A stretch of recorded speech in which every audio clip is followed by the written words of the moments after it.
All right, well, clock on the wall. If you take into consideration all of the things that we should take into consideration, the clock on the wall says it's time to start. If you don't take all those things into consideration, the clock on the wall says we should be through by now and starting worship. So that's the things we have when we change our clocks twice a year. So it'll get changed at some point. So thank y'all for being here this morning. We're going to kind of be starting a little different. Well, it's not different, but it's another leg of our journey. What we're going to be looking at starting today. Before we begin, let's go to God in prayer. God, thank you so much for the time you've blessed us to be here to study your word. We're thankful that it's as well with us as it is. God, we know that there are those of our number who are sick, who may be on beds of affliction. God, we lift them up. We ask you to be with them and take care of them. God, you're the great physician. Be with us, God, as we go through the service today and through this class. May the things we do today be in accordance with your will. In Christ's name, amen. All right, so today we are going to start looking in earnest at Joseph. Joseph was... Well, the first time we even heard about Joseph was just a few chapters ago that he was born to Rachel. He was Rachel's oldest son. He was number 11 in the sons. But there was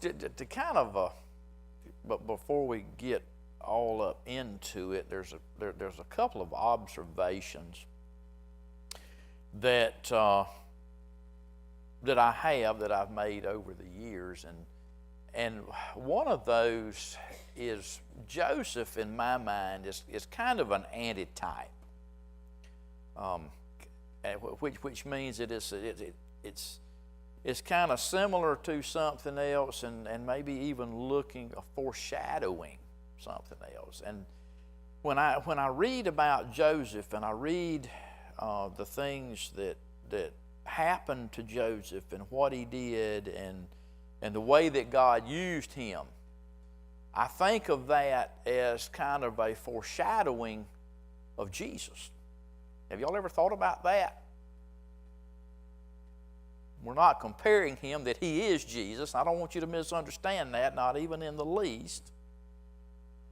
But Joseph, the job he had, wound up because of the places that God put him and the way that God used him, helping to rescue his family from starvation, from annihilation.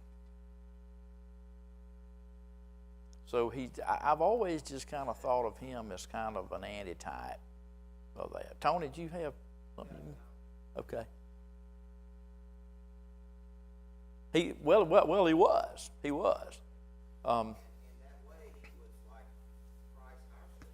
Right, and I think there's a lot of things that we can draw from that we can compare, and of course certainly there's some contrast there too, but. We need to understand too, of course, before we go into this, that Joseph was not perfect like Jesus was, and we don't need to think that was the case, because it was not. But there are a lot of qualities that Joseph had that I think that we can get a lot of application out of. So, and we'll be talking about that a lot as we go along.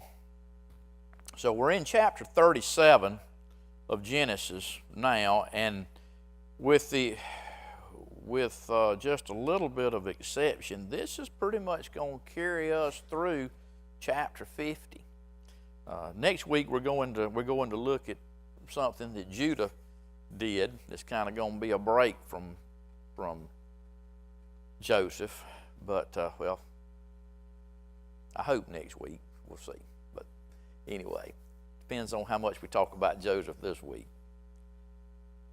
So we'll begin with verse 1. We'll read back down through about verse 10. Now Jacob dwelt in the land where his father was a stranger, in the land of Canaan. This is the history of Jacob. Joseph, being 17 years old, was feeding the flock with his brothers. The lad was with the sons of Bilhah, the sons of Zilpah, his father's wives, and Joseph brought a bad report of them to his father. Now Israel loved Joseph more than all his children, because he was the son of his old age. Also he made him a tunic of many colors. But when his brothers saw that their father loved him more than all his brothers, they hated him and could not speak peaceably to him. Now Joseph had a dream, and he told it to his brothers, and they hated him even more. So he said to them, "Please hear this dream which I have dreamed. There we were, binding sheaves in the field. Then behold, my sheaf arose and also stood upright, and indeed your sheaves stood all around and bowed down to my sheaf. And his brothers said to him, Shall you indeed reign over us? Or shall you indeed have dominion over us?" So they hated him even more for his dreams and for his words. Then he dreamed still another dream and told it to his brothers and said, "Look, I have dreamed another dream, and this time the sun, the moon, and the 11 stars bowed down to me." So he told it to his father and his brothers, and his father rebuked him and said, What is this dream that you have dreamed? Shall your mother and I and your brothers indeed come to bow down to the earth before you? Well, so Joseph was 17 years old. You need to keep that in the back of your mind, because that's important. Joseph was, I think he was born in Haran to Rachel. What do you remember about Rachel? Okay. She was the wife whom Jacob loved. She was the woman that Jacob wanted to be his wife when he got there. He wasn't interested in Leah. He wanted Rachel. But as we know, that did not turn out that way, did it? He began to collect up on some of the things that he'd been giving out already, the deceptions and so forth. And we all, we've studied the story, how that Leah became his wife first, then Rachel. But he still loved Rachel the most. Leah began to spit out sons, as did her handmaid, and then Rachel's handmaid. Finally, Rachel had a son. And we see where Jacob loved that son more than any of the rest. Why? Because he was born to the woman that he loved the most. The woman that he wanted to be his wife first. Now, that don't make that right, but that's how that was. Simple as that. Jacob came from a family that showed that same type of partiality, didn't he? We read back with Isaac and Rebekah. How was that? Who was Isaac's favorite son? Esau. And who was Rebekah's favorite son? All right. So they had all of this partiality going on already. That's how he was raised. That's what he knew.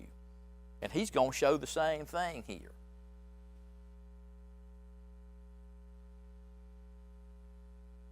So we read here where they were out with the flocks, and Joseph brings a bad report to his dad. Now, there's a couple of ways that you can look at that. You can look at that from the standpoint of Joseph having a youthful arrogance about him, and perhaps he embellished the truth. That's one way of looking at it. You could also look at that from the standpoint of they really were doing something bad, stupid, crazy. And Jacob asked him about it. And he told him the truth. But here's what I want you to think about. When you think about what did Joseph actually do? How was he, what was his motives, so forth. Look at this in a little broader picture. Now, just a few chapters ago, what had the sons of Jacob done? Specifically when they were at Shechem. They killed every last one of them. They were going to get revenge on their sister. They killed every male in that city and took everybody else captive. Do you think that Jacob might be looking at them just a little bit sideways? That he might be looking at them with just a little bit of wanting to know what they're up to? Yeah, I do. The other thing that amazes me, and Tony and I were talking about that just a minute ago, is these were going to become, or had become, God's chosen people. Judah was going to be the line through which Jesus Christ himself would come, the Messiah. And look at what they do. Look at what they're doing. Look at how they act. Do you think there's hope for us? Yeah, I think there is. It just goes to show you God can use a lot of things in anybody, and He can make it work the way He wants it to work, can't He? Absolutely He can. So,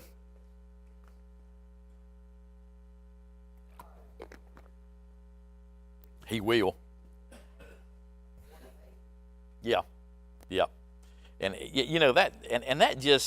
that just amazes me, how that God can take some of the worst situations and turn it around and make it work to good.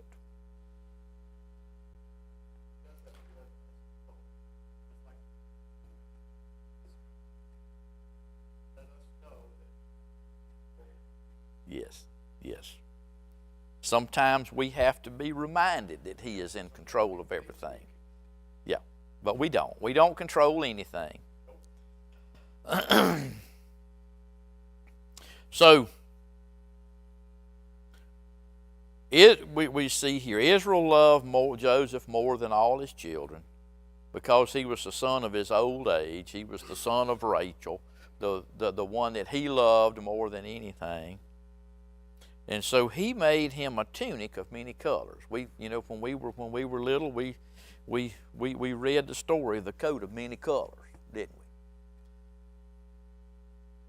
Now this coat, this tunic, was described as in some of the other some other writings, it was described as being a garment that those of royalty might be seen wearing.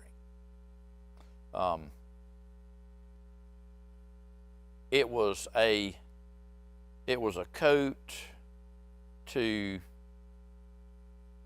show how much Jacob loved his son. Tony?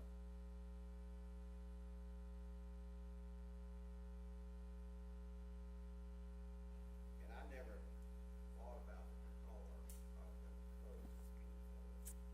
That some people will say now that might not have been colorful, but it had long sleeves for some reason. That was kind of the you are the boss. That Yeah. basically you don't have to get out and do the work, and that might have been one of the things that that the brothers held against him. I think there were a lot of underlying messages that Jacob was sending, whether it was intentional or not. Now, Jacob did not hide the fact that he loved Joseph more than anybody.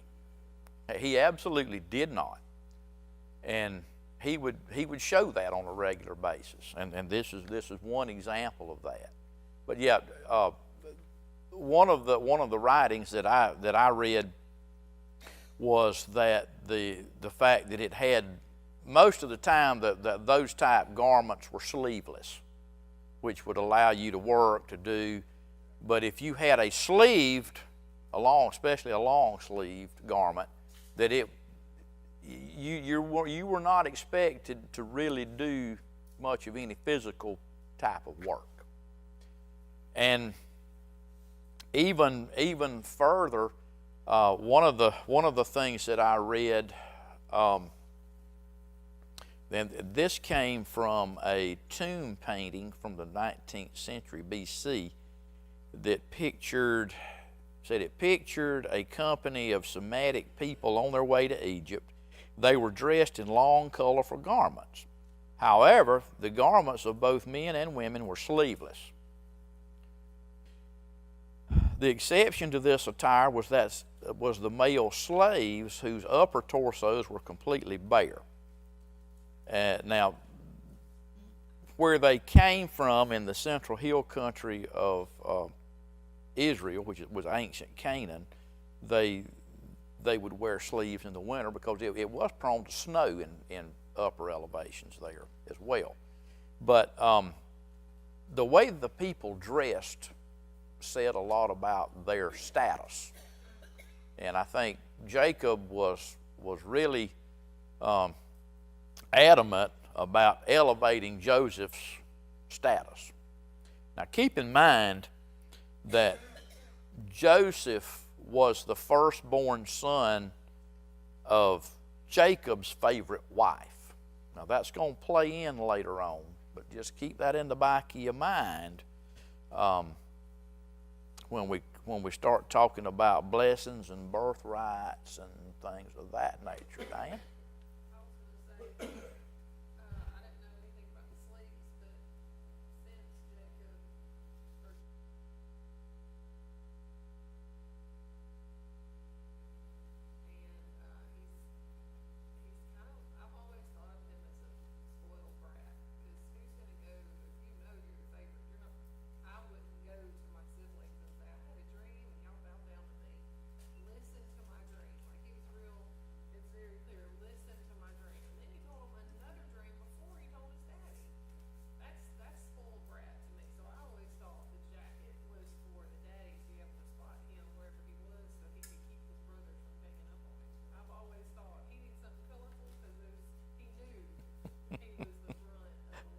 Well, you do bring up a good point there about being able to spot him. Rosetta? None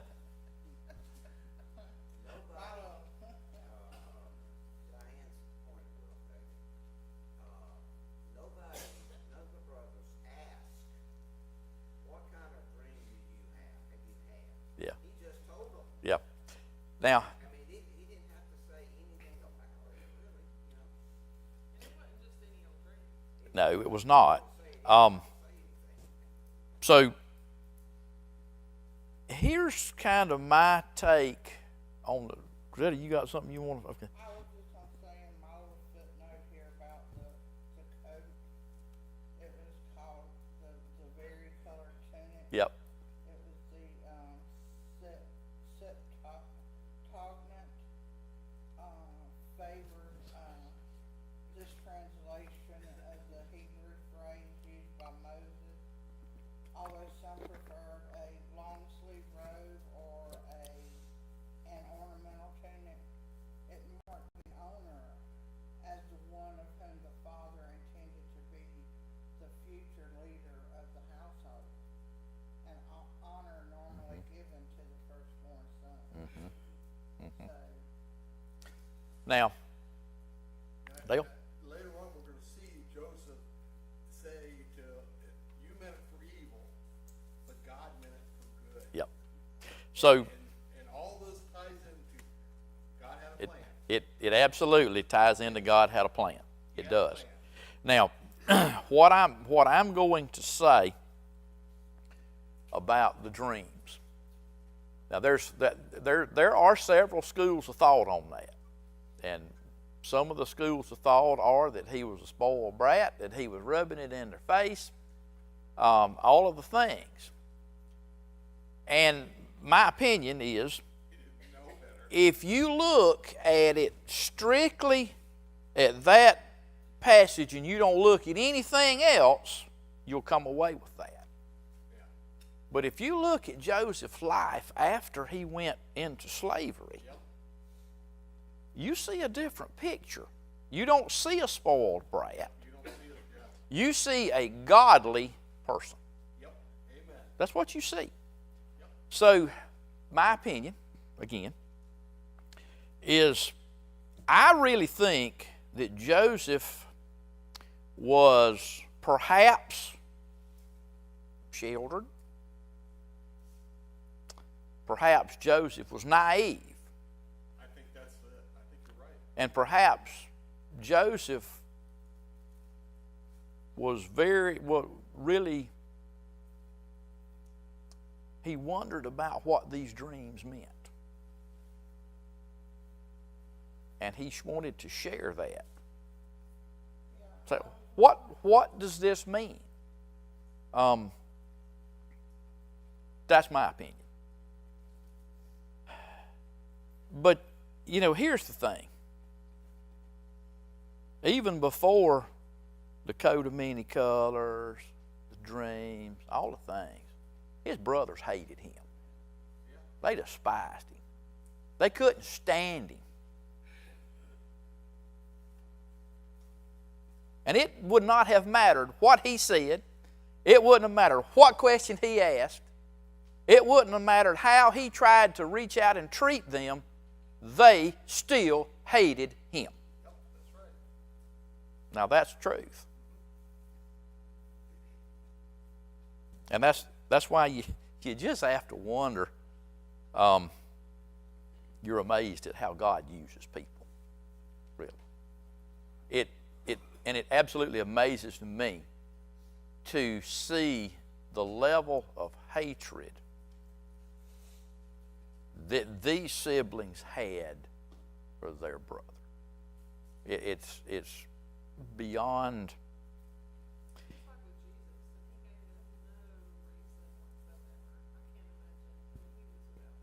Yeah.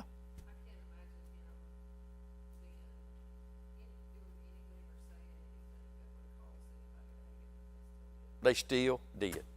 And honestly, the reason that they hated Jesus was, one, he told the truth. That's right. Everything he told them was the truth.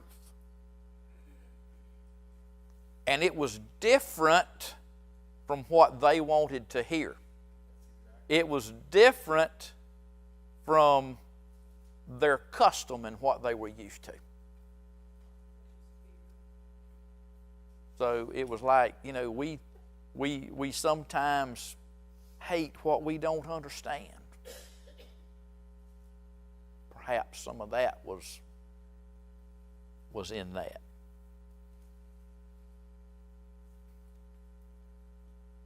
So they really made a big deal about this, about these dreams.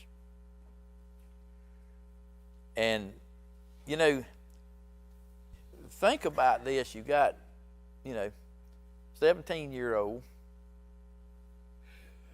Even by today's standards, that's still pretty young. And you have this dream of sheaves rising up and bowing down. Do you think he might be just a little bit confused? Oh yeah, I know you. I would be confused if I had a dream like that and I'm 60. And then we had the dream of the sun, the moon, and the 11 stars bowing down. Now, there's another thing to be thought here too. And of course, Jacob even was like, "Nah, no. Do you really think that me and your mother and your brothers is going to bow down to you and worship you? Really? You think we're going to bow down to the ground?" Said, "No, son, that is not what." But now here's another thought. Rachel was already dead. Who was Jacob talking about as his mother? Was he talking about Leah, who may have taken the place? Or was he talking about Bilhah, who was Rachel's handmaid, who probably helped take care of Joseph too, that he might have looked up to as a mother figure? Tony?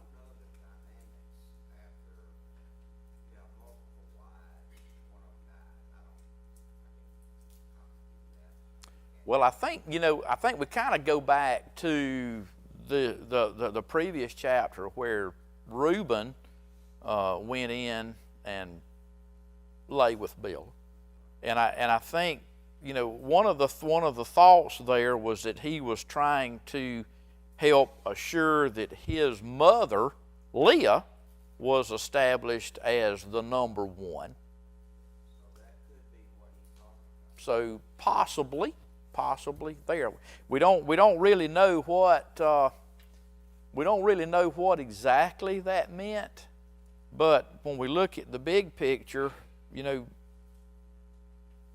what did the dream actually say? The dream was a prophecy.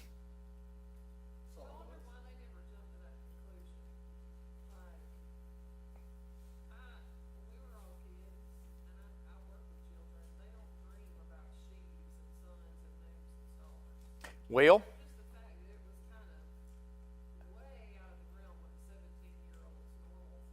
that is what you would call that's what you would call that is a providential dream. That dream, both of those dreams, came from God.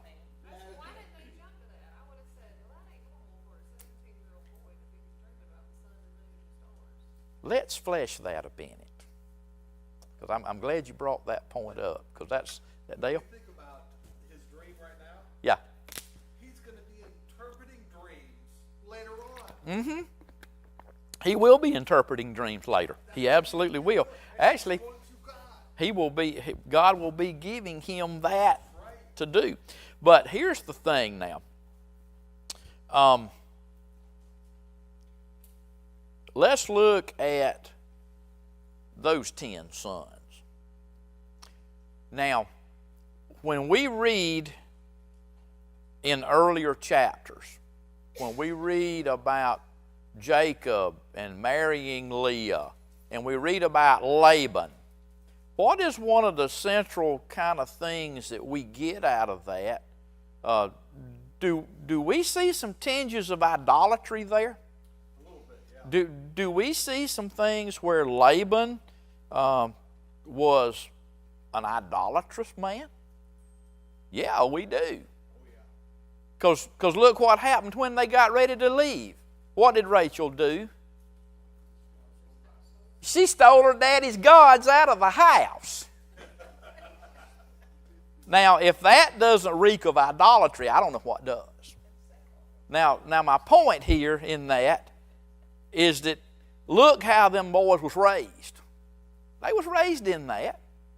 Now, Jacob knew God. Jacob knew who God was. But I don't think that Jacob really came to a good understanding until later on in life. Yeah, later on he did. Joseph was the son of his old age, right? So I believe, it is my opinion, that by the time Joseph got here, Jacob was really focusing on God at that point. Yep. In fact, he told all of his wives, his people, everybody with him when they got ready to go over into Canaan, put away all the foreign gods from you. Get yourself cleaned up, because we're going to God's place now. And I think that was kind of a turning point, at least in my opinion it was. And I believe that Jacob was spending a lot of time with Joseph. And I believe that he was really teaching him about God.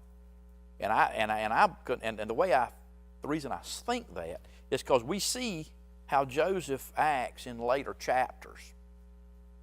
I mean, while he's a slave, he recognizes God. Yeah. He recognizes right and wrong. So, yeah.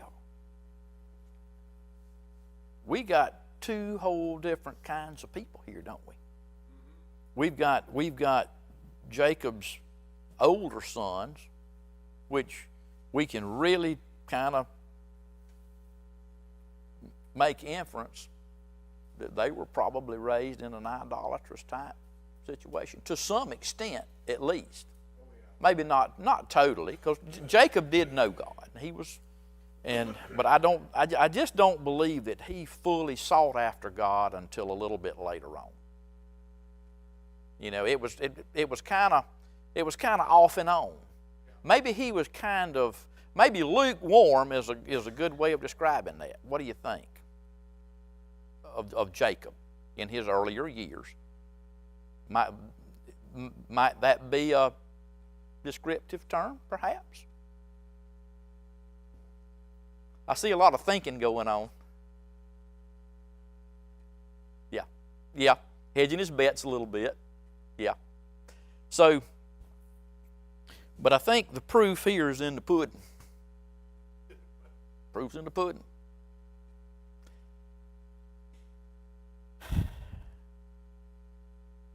So, as we move on,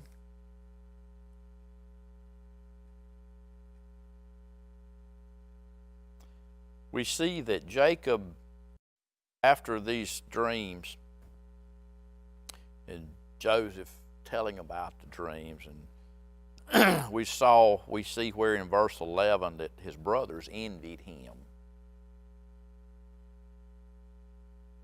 But what did Jacob do? He kept the matter in mind.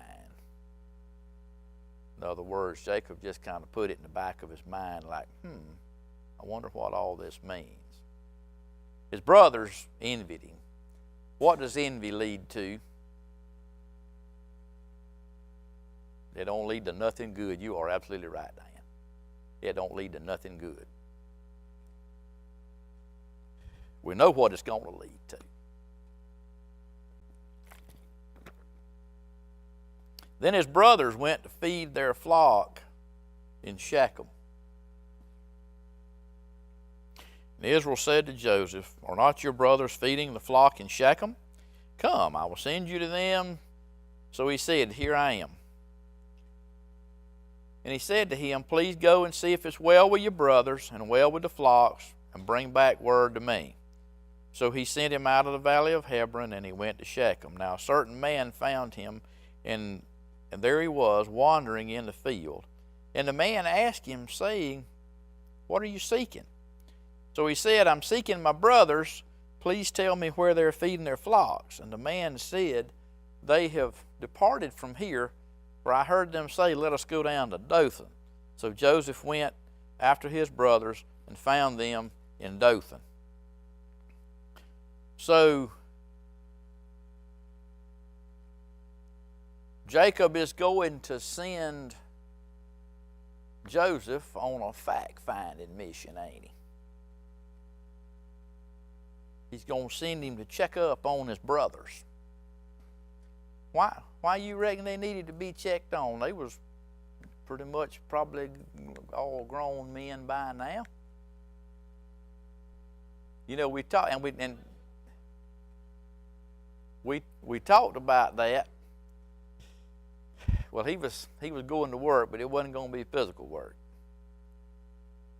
And we talked about that a little bit earlier. I really believe that Jacob still had a little bit of mistrust in his other 10 sons. Just in the way they have done, the way they did. And of all places for them to go, Shechem.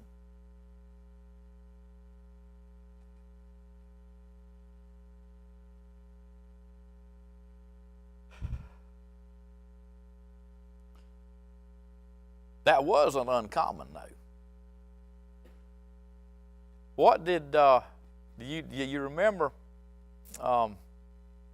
Jesse sending David to check on his brothers?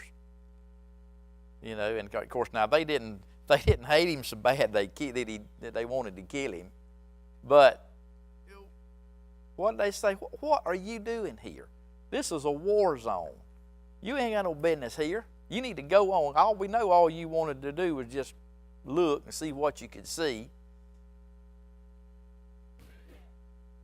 No, they didn't. They did not have telephones, and they had to have some level of entertainment, didn't they?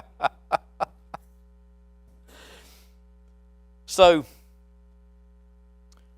Daddy's sending him out to check up on the other brothers.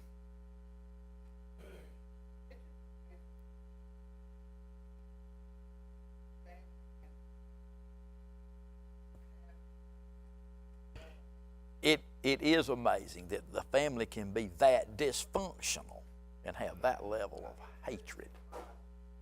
No. You're right. You're right.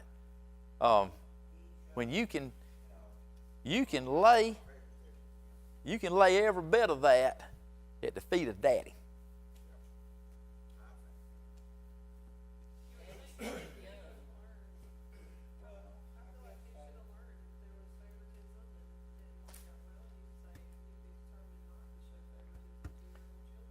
How important. He learned it, but it was too late.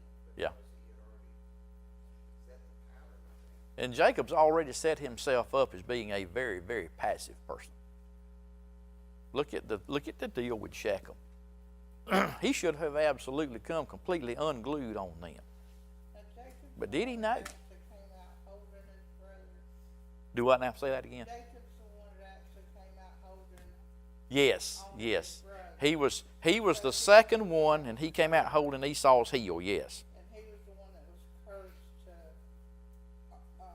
fight.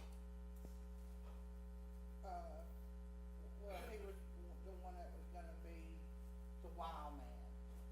His brother was going to be Esau was going to be the wild one. Jacob was more of a passive, sit at the house kind of guy. Hang around and do stuff in the house. That's what he was going to be. Jacob started out as a mama's boy. Yeah, he did.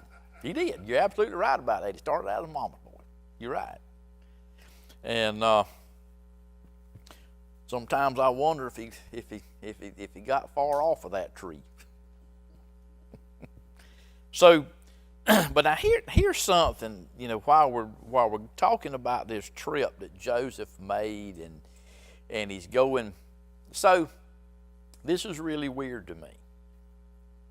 So Joseph is wandering around out here. He's supposed to be going. He went to Shechem because that's where his daddy sent him, because they thought that's where the boys was going to be looking after the flocks. Well, they wasn't nowhere to be found. So he don't know where to go now. He's just wandering around aimlessly, you know, just. I have this mental picture in my mind of a 17-year-old wandering around, and he got him a little stick in his hand. He's wandering around. He'd pick a rock up, throw it every now and then, you know, just. He might see something else, got to get his attention over here and go look at that. Not really focusing on anything. But here's the point that really kind of was like, a certain man found him.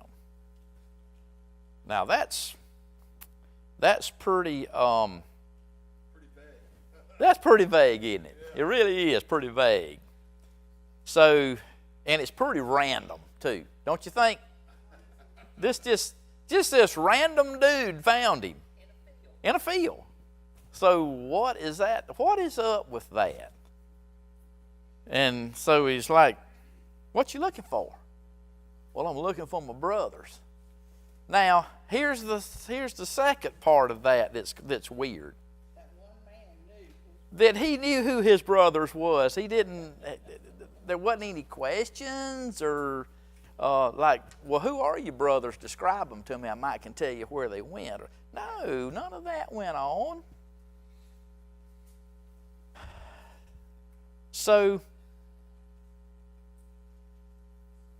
one of the thoughts is that maybe it wasn't actually just some random man. Maybe, is it possible, it might have been an angel of the Lord? Could have been. Could have been. Could have been. Yeah, and I mean that's kind of the other thing is, why were they even in Shechem? Because they had, you know, I guess they were counting on the fact that they had killed everybody, nobody else much was there, and they really didn't think about it. Yeah. So you know, the scriptures don't tell us any of those things, but it is kind of an interesting thought to think maybe that was some more of God's intervention.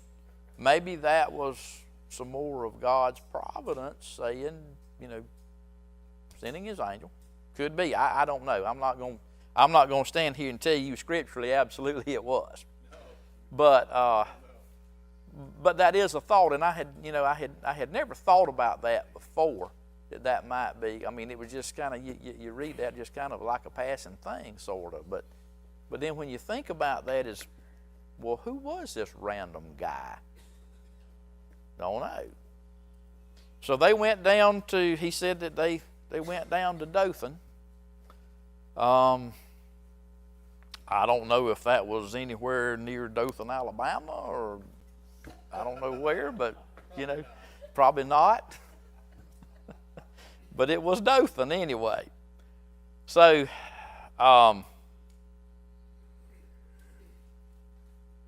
we're going to stop here today because it's already a quarter after, and then we'll pick up next week and we'll look at what happens when he finds them. Yeah.